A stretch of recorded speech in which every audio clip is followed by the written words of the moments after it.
Salut. Allez, je vais faire une petite suite donc à cette vidéo que j'ai postée hier soir, ne serait-ce que pour les 327 personnes qui l'ont visionnée. Je vais maintenant vous faire écouter donc une version différente de celle de Paul Ponceau et de tous ceux qui croient à la matrice, etc. Alors écoutez Mark Auburn, moi j'ai lu son livre 0,001%. Et que j'ai trouvé extrêmement intéressant parce que bon, je raisonne forcément avec lui parce que moi aussi je fais des sorties, des voyages de conscience, on appelle ça des voyages de conscience ou des sorties hors du corps ou le voyage astral, mais je n'ai pas la faculté comme lui de sortir autant qu'il veut. Lui, on dirait qu'il sort de son corps comme de sa chemise et qu'il visite toutes les dimensions. C'est assez impressionnant. Hein. Je sais pas, cet homme, je le sens bien. Je sens que, et c'est logique ce qu'il raconte. Pour moi, en tout cas, pour moi, c'est logique par rapport à tout ce que j'ai déjà lu avant et que je vous ai montré dans la vidéo précédente avec les livres que je vous ai montrés. Alors maintenant, je vais vous laisser parler. Je vais peut-être arrêter de temps en temps pour faire un commentaire, mais je vais le laisser parler. C'est très intéressant, vous allez voir. Hein, bon, à moins que vous soyez allergique à l'ufologie, dans ce cas-là, il faut pas vous infliger cette vidéo. Voilà. Mais tous ceux qui s'intéressent à la question des extraterrestres, eh bien, je pense que vous devriez au moins écouter une autre version que celle de Paul Ponceau, qui s'est inspiré, on le sait, donc de David Icke. Enfin, pour moi, c'est une certitude, hein, voilà. Ça n'engage que moi, évidemment, de David Icke, et puis, enfin, d'autres livres. Et puis, moi, j'aime pas du tout cette version-là de David Icke. C'est trop lugubre, trop noir, trop. Et je vous conseille d'écouter celle-là, vous allez voir. Ça, c'est logique ce qu'il raconte. Présence extraterrestre aujourd'hui. Donc, on n'est pas ici aujourd'hui pour expliquer et démontrer la réalité de cette présence. On est là pour plutôt discuter du contexte et de ses conséquences. Il ne s'agit pas donc de démontrer quoi que ce soit. Tout ce qui est avancé aujourd'hui ne repose que sur des expériences directes, voilà, non pas par des lectures ou des recoupements et des relectures de lecture, non. Tous les éléments qui sont présentés ici sont vraiment vécus directement, ont été vécus directement. Alors, expérience directe, je suppose qu'il entend par là, c'est voyage de conscience, hein, c'est sortir du corps ou voyage astral. Hein. Donc, on a une véritable présence extraterrestre qui est très diverse. Il y a une première catégorie que j'ai appelée les gestionnaires, qui sont responsables de cette planète. C'est une espèce de collectif de différentes races, dont certains représentants sont des fonctionnaires en poste ici, s'occupent de la planète en son entièreté. Et un des aspects de cette planète... Et ce qui expliquerait déjà ce qu'il y a dans l'Ancien Testament avec les Elohim, les géants qui viennent du ciel, etc., hein, voilà, les dieux qui se sont accouplés avec les femmes de la terre, enfin, alors on dit que c'est un mythe, mais bon, vous savez, il y a toujours un peu de vrai, je pense, dans... Et ça explique pas mal de choses, hein, aussi, les pyramides, toutes ces constructions, ce n'est pas l'homme qui a pu faire ça, et puis aussi des espèces de tunnels qui ont été creusés avec déjà quelque chose, un engin assez sophistiqué, hein, parce que le tunnel sous la Manche, c'est pas au début du siècle qu'ils auraient pu faire ça. Alors qu'on sait qu'il y a des tunnels et on se pose des questions, comment est-ce qu'ils ont pu faire pour creuser ces tunnels. Enfin, il y a plein d'autres preuves archéologiques qui prouvent effectivement la présence d'êtres extraterrestre, ou peut-être moi j'ai une autre je pense que j'ai souvent pensé, et pourquoi pas une autre civilisation comme l'Atlantide, ou j'ai aussi lu les bouquins de l'Obs en Grand Pas sur l'Atlantide et les Lémuriens, etc. Et je me dis pourquoi pas, parce que regardez sur notre terre, on a d'un côté les États-Unis, les Occidentaux qui sont technologiquement très évolués, et puis vous avez l'Afrique qui reste pas très évoluée, à part l'Afrique du Nord où les colons sont arrivés, et l'Afrique du Sud. Mais sinon, l'Afrique subsaharienne, ça reste encore très peu. Vous voyez ce que je veux dire? Donc, si on a cette disparité de niveau de conscience et cette disparité-là sur Terre, pourquoi pas, ça aurait pu se produire à une époque antérieure. Hein. Enfin voilà, c'est juste ce que je pense, évidemment. Allez, je le laisse parler. C'est l'être humain terrestre. Il y a beaucoup d'autres aspects. Il y a l'aspect géologique, il y a l'aspect flore, faune. Alors attendez, je reviens en arrière pour pas que ce... Un des aspects de cette planète, c'est l'être humain terrestre. Il y a beaucoup d'autres aspects. Il y a l'aspect géologique, il y a l'aspect flore, faune, et il s'occupe absolument de tout. J'aurais utilisé le mot enjeu à la place d'aspect, mais bon, c'est pas... Nouvelles espèces en permanence, par exemple, y compris de nouvelles espèces végétales, que beaucoup de gens ignorent, sur cette planète. On a une deuxième catégorie d'extraterrestres qui sont des simples visiteurs, qui connaissent évidemment la présence des gestionnaires, c'est-à-dire des maîtres du lieu. Et ils sont là pour faire une escale, pour se ravitailler. Et là, je suis désolé, mais bon, ils font souvent le plein d'eau, par exemple, sur la planète Terre, parce qu'il y a beaucoup d'eau. Donc, ils font le plein dans les mares, dans les étangs et dans les lacs. S'ils ont besoin d'un peu d'eau, ils prennent.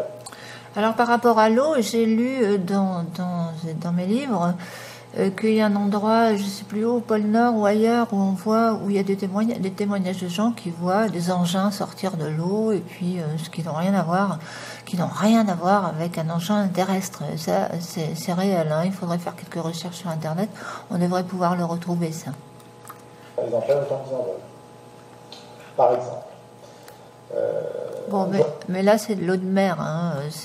Je précise, oui, je pense pas qu'il vienne chercher de l'eau de mer, mais bon, lui là, il parle d'eau douce, ça j'ai jamais vu dans le... Mais bon, hein, et il y a tellement d'endroits sur Terre, vous savez, qui sont très isolés, où il se passe des choses quelquefois étranges, bon, que les humains ne voient pas, hein, vous savez. Je reviens aux gestionnaires. On en parle beaucoup parce qu'ils apparaissent depuis les années 40 ou 50, en gros, depuis que l'être humain a inventé les armes nucléaires et l'industrie nucléaire.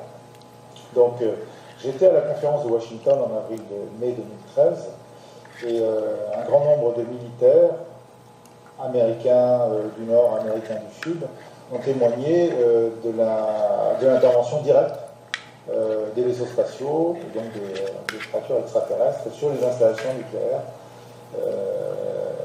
américaines principalement, mais pas seulement, également sur des avions qui étaient porteurs de missiles nucléaires. Et quelquefois, il y a des ovnis qui apparaissent au-dessus de bases militaires d'Amérique du Sud, un peu partout dans le monde, en fait, ça se produit absolument partout. Ces gens-là ont attesté devant une espèce de commission d'enquête, formée d'anciens sénateurs et membres du Parlement américain, en déclaration sous serment, ils ont attesté de ce qu'ils ont vu, et ils ont vu des choses extrêmement concrètes. Donc des ovnis apparaître à quelques mètres au-dessus des bases de lancement de missiles, et par exemple tous les missiles nucléaires qui étaient enterrés plusieurs dizaines de mètres sous terre, être désactivés par une technologie qu'on n'arrive même pas à comprendre encore aujourd'hui, alors que les missiles n'étaient pas reliés les uns aux autres. Donc là, de la part de ceux qui étaient présents et qui ont témoigné, le message il était clair quand on leur pose la question, d'après vous, qu'est-ce qui s'est passé? Ils nous disent une chose très très simple, ils nous disent, ben voilà, ces gens-là sont arrivés, ils nous ont dit, on ne vous laissera pas détruire la planète. Vous voyez, on a les moyens de le faire, on vous fait la démonstration, on se montre, on montre nos capacités, après on se bat, mais sachez bien qu'on est là et qu'on ne vous laissera pas faire. Donc, et oui, parce que je pense que la planète Terre, c'est un champ d'expérience pour les extraterrestres, hein, tout simplement, hein, voilà. Nous, on est un peu leur bébé, quoi. Et ils nous regardent évoluer, etc. Ils voient les disparités de niveau de conscience, ceux qui évoluent vraiment, ceux qui ont envie d'évoluer, et ceux qui ne font aucun effort pour évoluer. Et oui. Donc ça, c'est un exemple précis qui montre que les gestionnaires de la planète, quand ils ont envie d'apparaître, ils le font. Quand ils n'ont pas envie d'apparaître, eh bien, ils disparaissent tout simplement hors de notre portée technologique. Ils ont des moyens technologiques de se cacher. D'abord, ils voyagent extrêmement vite, et un vaisseau qui circule au-delà de 10 ou 20 000 km/h dans l'atmosphère terrestre est indétectable en soi, parce que même avec un écran radar, on ne peut pas le visualiser. On a peut-être un spot et puis on n'a pas le deuxième, donc on ne le détecte pas. D'autre part, ils ont des technologies qui leur permettent de monter en vibration, pour ceux qui sont familiers avec ces concepts-là, ouais. Et de passer dans des dimensions vibratoires supérieures, ce qu'on appelle le plan éthérique. Donc ils sont à la fois là et pas là, c'est-à-dire qu'ils sont bien présents dans notre espace physique, entre guillemets, en coordonnées géographiques, mais sur une dimension supérieure, qu'on ne peut pas toucher par nos technologies officielles actuelles. Je dis bien officielles parce qu'il y a toute une branche de l'humanité qui a, par rétro-engineering, développer des technologies effectivement capables de rivaliser avec certaines avancées technologiques extraterrestres. Et ces gens-là, depuis longtemps, sont dans l'espace profond et ont dépassé la vitesse de la lumière. J'en parle un tout petit peu dans le livre. Mais je reviens sur la présence extraterrestre sur Terre, sur ce qu'ils font et sur ce qu'ils ne font pas. Alors, tout ça, c'est très gratuit, mais bon, je ne démontre rien, j'en suis conscient. Mais avec un peu de réflexion, chacun arrivera aux mêmes conclusions. Ils ne sont pas là pour envahir la Terre ni la posséder. Parce que s'ils voulaient le faire, ce serait très facile, ils l'auraient fait depuis très longtemps. Voilà. Ils ne nous ont pas rendus en esclavage, parce que vous vous sentez esclave. Si vous vous sentez esclave, c'est peut-être de votre gouvernement, si vous êtes à Cuba ou ailleurs, ou en Chine, mais certainement pas des créatures extraterrestres. Ces gens-là ne vous ont pas rendu esclave de quoi que ce soit. Moi, je me suis jamais sentie esclave. Hein. Jamais. Ils ne vous ont rien volé non plus. Pour la bonne et excellente raison, ils ont des richesses infiniment plus grandes et plus intéressantes que celles que vous pouvez pauvrement posséder sur Terre. Quand on a la capacité à voyager plus vite que la lumière, quand on a la capacité à créer n'importe quel type de matière avec des sources d'énergie limitées, l'économie est tout à fait différente de celle qu'on peut connaître sur Terre. On n'est plus dans la rareté. On est, pour l'instant, avec nos technologies et nos moyens d'agir sur Terre, on est dans la rareté. C'est-à-dire produire un matériau, ça coûte de l'énergie est rare, on ne sait pas la stocker, on ne sait pas la produire en quantité limitée, donc tout est compliqué. Ces gens-là, depuis très longtemps, sont sortis de la rareté. Ils sont sortis de l'économie également. Il n'y a pas de monnaie chez eux, même s'il y a des formes de transactions, elles sont très différentes de notre économie terrestre. Hein. Il n'y a pas d'argent, pas de monnaie, pas de finance dans les civilisations évoluées. Ça se passe autrement. Alors on peut échanger de l'énergie, de l'information, effectivement, mais l'argent en tant que tel, ça n'existe plus. Ça, je suis tout à fait catégorique. Donc, ce que ces gens-là n'ont pas fait également, et là je m'oppose complètement aux thèses de David Icke, c'est créer une espèce de matrice qui nous emprisonnerait. Alors, ça court beaucoup, c'est absolument pas démontré par qui que ce soit. On a simplement quelquefois des témoignages de personnes qui ont été abductées et qui tombent dans une espèce de psychose par défaut, on va dire, d'analyse et par traumatisme aussi, parce qu'on n'avait pas expliqué ces réalités-là. Donc, si, ce que j'explique, et ça je le sais de manière certaine, si les gens se sentent parasités ou mis en esclavage ou dans une espèce de matrice, ça ne vient pas de ceux qu'on appelle les extraterrestres. Ça vient des entités énergétiques qui peuplent notre monde, c'est-à-dire notre planète, mais sur le plan énergétique, qui, oui, vont parasiter les êtres humains, ils le font très souvent, tout le temps. Ils vont vivre à leurs dépens, ils les influencent mentalement, ils emprisonnent effectivement dans des prisons psychiques en permanence, et ça va jusqu'à la possession. L'Église catholique a encore des exorcistes, voilà. Tout comme beaucoup de magnétiseurs ou de thérapeutes proposent effectivement du déparasitage ou des formes d'exorcisme plus ou moins avancées. Alors, Philippe Morandeux, dans son livre, il les appelle les larves psychiques. Enfin, ce sera un petit peu compliqué à expliquer, là, je vais plutôt le laisser parler. Mais ça rejoint un petit peu ce que je disais sur les vidéos précédentes, sur les entités qui vous scotchent à l'aura ou qui vous possèdent, hein, que ce soit des désincarnés qui sont rattrapables ou d'autres qui sont irrécupérables. Voilà, les entités négatives. Plus ou moins négatives, ou quelquefois des entités positives aussi, mais ceux qui parasitent, qui vampirisent l'énergie, c'est plutôt des entités négatives quand même. Donc. Et qui vont se scotcher à vous parce que vous vibrez sur la même fréquence qu'eux. C'est ça, et c'est pour ça que, voilà, c'est ça qu'il faut comprendre. Si par exemple vous êtes accro à l'alcool et que vous passez votre temps dans les bars, piliers de bars, et ben vous risquez d'attirer à vous des entités, des alcoolos qui sont morts, quoi, et qui n'arrivent pas à se dégager et qui restent là, scotchés, pour pouvoir, par procuration, se ressentir encore les émotions que peuvent ressentir un alcoolique, l'euphorie, etc., etc. Voilà. Et s'ils peuvent, ils peuvent même vous rentrer et vous posséder, donc voilà, totalement. Donc, je referme la parenthèse, je dis simplement que la forme de possession ou de mise en esclavage ne vient pas des extraterrestres, elle vient à 99,99% des entités énergétiques. Tout à fait. Et qui sont là, qui pour nous sont des prédateurs, d'autant qu'on ne sait même pas qu'ils existent. Voilà. Enfin, oui, ceux qui ne s'intéressent pas à la question ne savent pas qu'ils existent, mais ouais, en tant que je sais qu'ils existent, ça. Pour beaucoup d'entre nous, on ne sait pas qu'ils existent. Pour notre part, on sait très bien qu'ils existent, voilà. on connaît leur action, et pour un certain nombre d'entre nous, on est capable de les voir. Donc, présence extraterrestre, oui, mais pas danger. Au contraire, ces gens-là contribuent à régler certains de nos petits défis, certains de nos problèmes. Allez, présence extra. Voilà.